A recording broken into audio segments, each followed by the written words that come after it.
Welcome to Career Tools. This week, how to ask your boss for anything, part 2. The questions this cast answers are: how do I ask my boss for the things I want? How do I get the things I want from my boss? And how does DISC help me manage my boss? Folks, it's January, and despite COVID, despite lockdowns and so on, there's every reason to believe that January and probably a little bit into February will be one of the 2 months of the year which is most frothy regarding job changes. People make lots of job changes in January and August. Don't worry about the reason why, but there's a long history there. Maybe COVID will suppress it a little bit, but regardless, if you're thinking about making a job change or if you're interviewing, I strongly encourage you to become a licensee. It costs $200 a year. And because of our efforts at trying to take care of our community because of COVID and the lockdowns, the interviewing series for first, other than 15 years ago, is included in your license because we know a lot of you have lost your jobs. A lot of you are struggling, and we wanted to do something with that. So please become a licensee and you get the interviewing series. And let me mention one other thing. If you're really struggling, if you don't have a job and you're worried about cash, we have generous members of our community who have donated interviewing series, and there are some left waiting for people to come and claim them. Now, I want you to be a part of our community. I want you to be somebody who's a listener who has an account with us, not that you have to spend any money. But if you need help, we're prepared to provide an interviewing series to you for free because somebody else bought it for you. There, for the grace of God, go we all. So come and see us. Kate, last week we did D's and I's, how to get things from your D's and I bosses. So now we're going to do high S's and high C bosses. Yeah. A high S boss is reserved and people focused. So we've moved to the bottom right corner of our cake. A cake only has quarters when you cut it into fourths, which is what we're talking about. Oh, I guess you could have a square cake.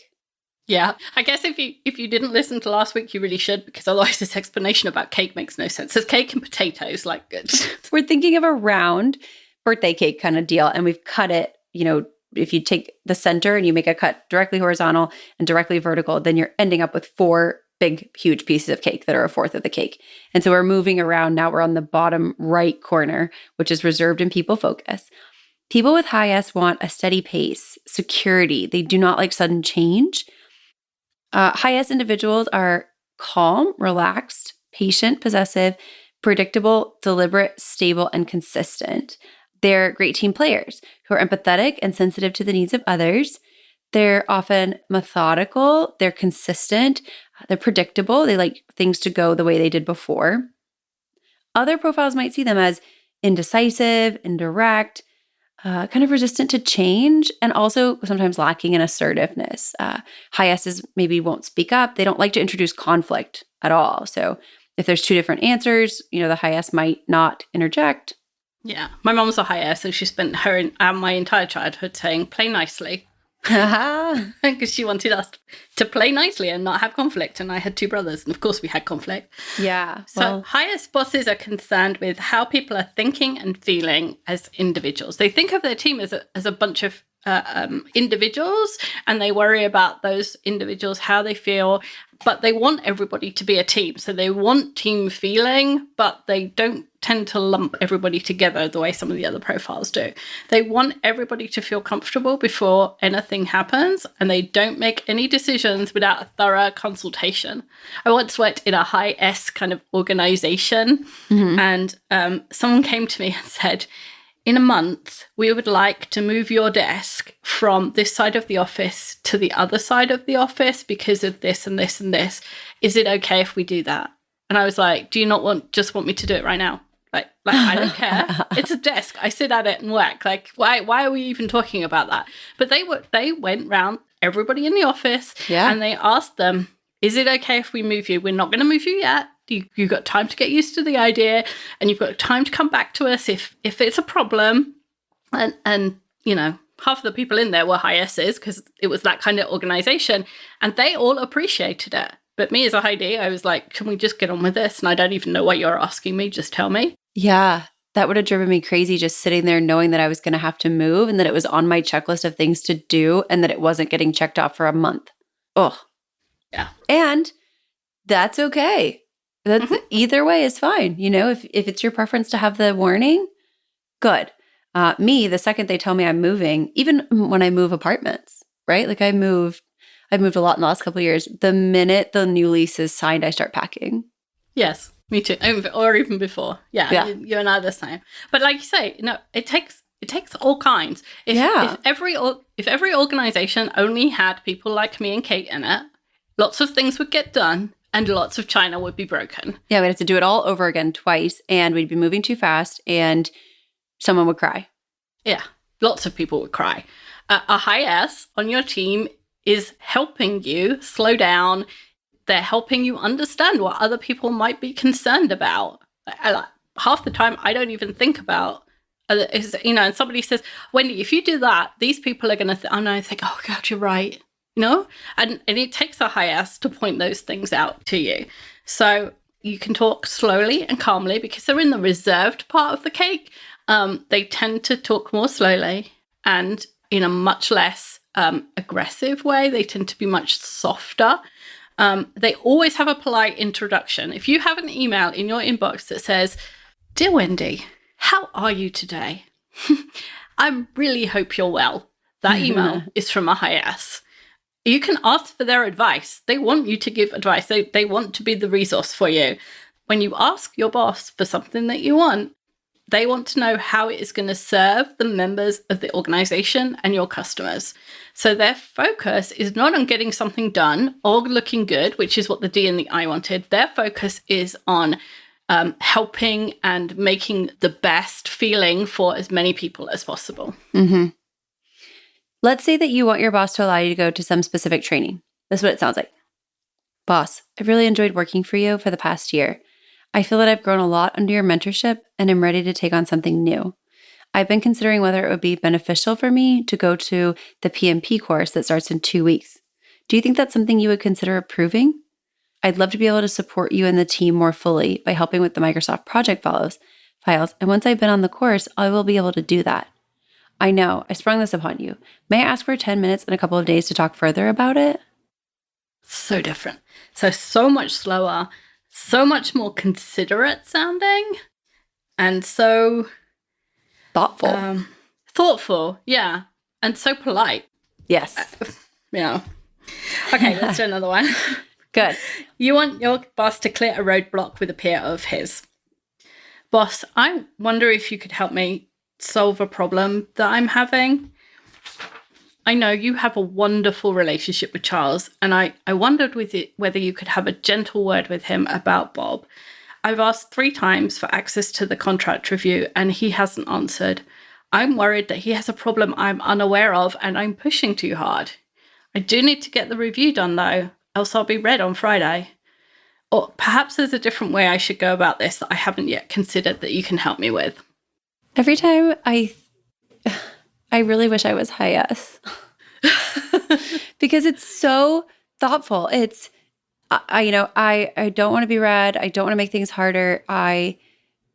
Maybe I haven't considered, and it's, yeah. These are things I should be doing. That somebody else might have, like a red is, a high D would say that person just hasn't done their job properly. Yeah. Whereas a high S is like that person might be having a personal problem that I don't know about, and that's why they're not doing it.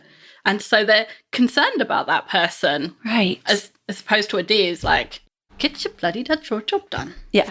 Okay. So what if you want your boss to delegate to you attending a meeting that you're interested in attending? Boss, I know you're stretched thin now that the sales director added the new project. I'd really like to attend the BMA meeting for you. I've worked with most of the players before, and I think I understand their perspectives. Of course, I wouldn't commit to anything on your behalf, but I could come back and let you know what was discussed. Would that work for you, or would you like some time to think about it? Again, the importance to the S is that we understand everybody's perspectives and understand how they feel about it before we make a decision. And so what we're coming back with is not the decisions that were made, which is what we told the high D, or telling the high I who was there. This time we're going to tell the S, this is what everybody thought of the idea or the thought of the project or whatever. As well with your reserved profile bosses, so S or C, consider that they're going to want more time. If you're on the opposite spectrum, if you're on the assertive end of things, know that your reserved boss wants more time. And so take the time you think it should take and double or triple it. So start now. And never think that they're going to make a decision at the end of the conversation you're having. That's Right. why for all of this, we've said, I'll come back, or can we talk about this a little bit later? Can we talk about it again? Because the high S wants time to think about it and consider if he sends you on this PMP course that you've asked for, well, what about the other people in the team? Maybe there's somebody who's been on the team longer than you and deserves it more, or might think they deserve it more. So your high S boss wants to go to that person and say, hey, I'm thinking about, Kate's asked me if she can go on this course. I know you're snowed, and so you can't go on the next one.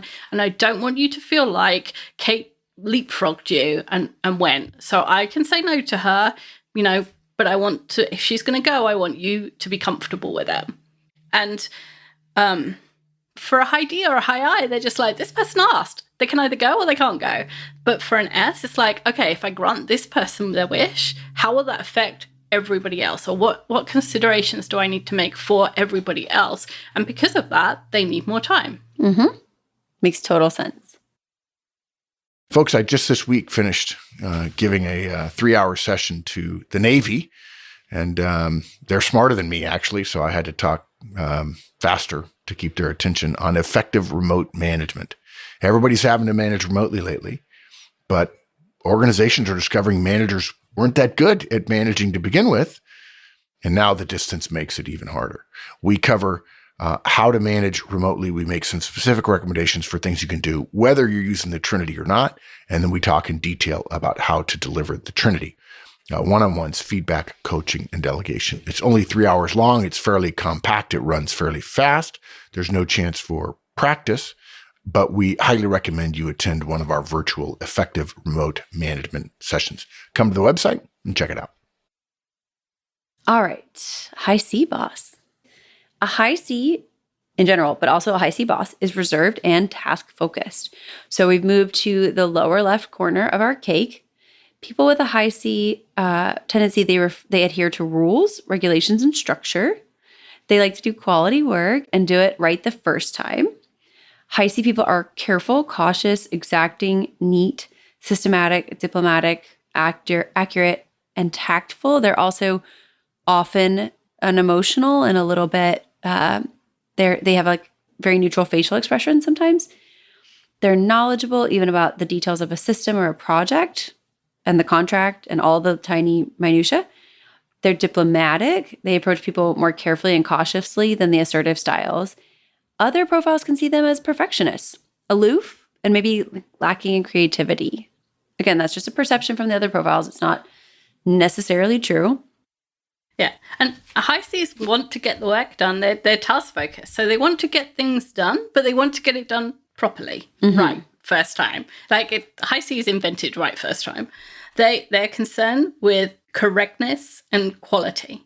And they want all the details because they want to make a quality decision. If they didn't know all of everything that went into it, how would they make the decision? So you want to give them a lot more information. You want to talk more slowly and much less excitably. And high I wants to be in the excitement with you. A high C, they're on opposite sides of the cake. And so that in that respect, they're opposite styles. And that high C thinks excitable people are just silly. They want to know how what you want is going to improve the output of the team or reduce the number of tasks that everybody has, or ensure that we get the right output every time. It's about the quality of the output. Yeah. For high Cs, even if you have this conversation verbally, you want to follow up with an email because high Cs invented email. It's not just about reducing tasks. You specifically, high Cs want to reduce the tasks that they're involved in that require them to interact with others. So if you could take something off their plate that does that, you're putting yourself in a good position for a possible yes.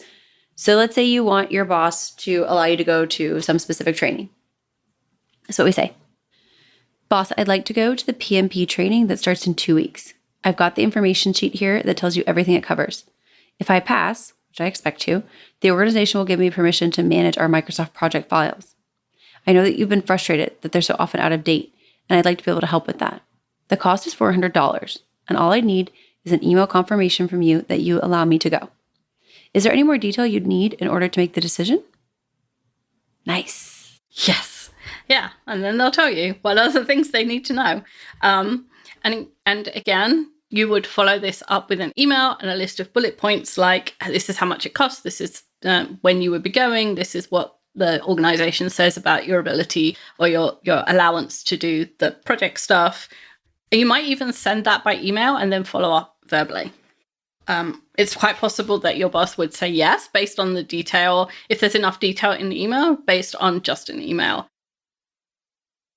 So the next one is you would want your boss to clear a roadblock with a peer of his.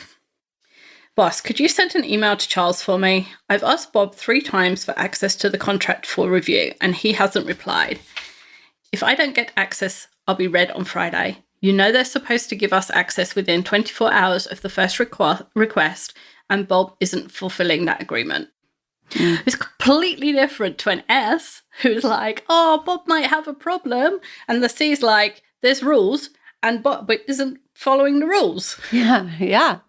And all of these things are true. It's not that, it's false that there's rules or false that Bob may have a problem. They're all true. We're simply highlighting all of the possible things in the universe and picking the ones that specifically this person would find valuable.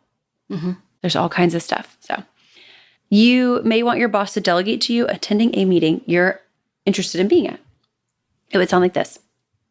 Boss, I've noticed that the BMA meeting is not your favorite way to spend a morning. I heard you say that they don't even have an agenda. I was thinking that I could go in your stead and give you a report on what's discussed. My time is obviously cheaper than yours, and I think it would benefit the team enormously if you got some head down, deep work time in each month. I can send you a more detailed plan if that's something you'd consider. Don't send me to meetings with people without agendas. Gosh. Yeah, the horror.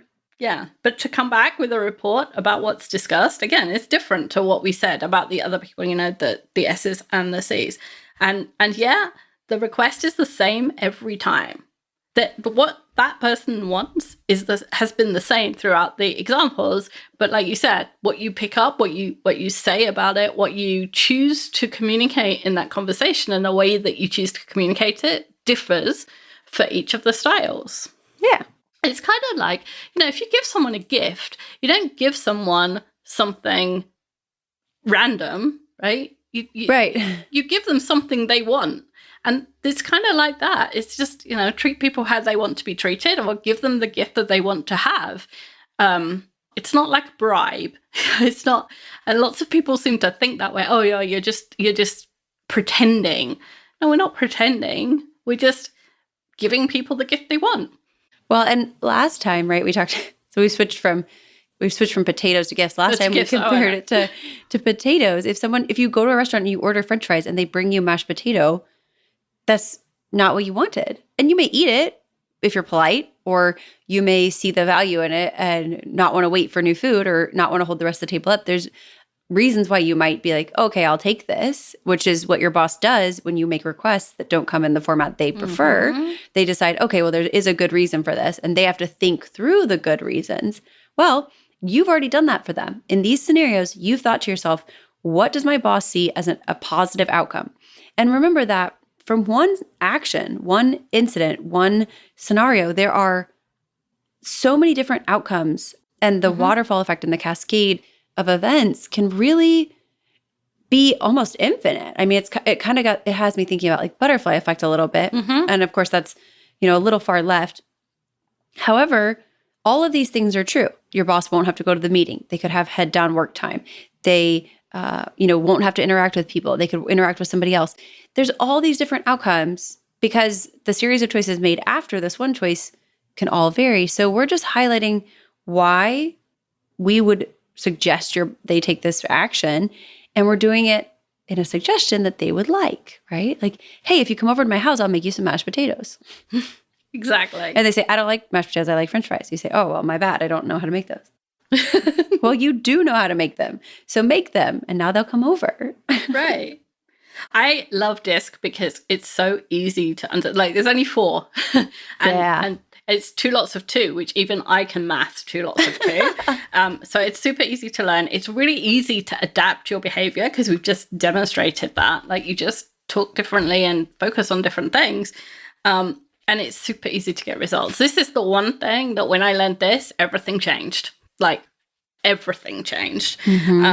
So all it asks of you is to make the effort to understand the people that you work with and adapt to their needs. Instead of being you all the time and alienating some people. Sure, if you're you all the time, some people will really like you. But if you're you all the time and you alienate people, is that effective? Especially as 3/4 of the people aren't like you. So alienating 3/4 of the people you work with is kind of making your life difficult. Especially as we're not asking you to change in a kind of internal. Deep personality change. All we're saying is talk more slowly, use different words. It's easy. Yeah. Yep. Thanks, Kate. Thanks, Wendy.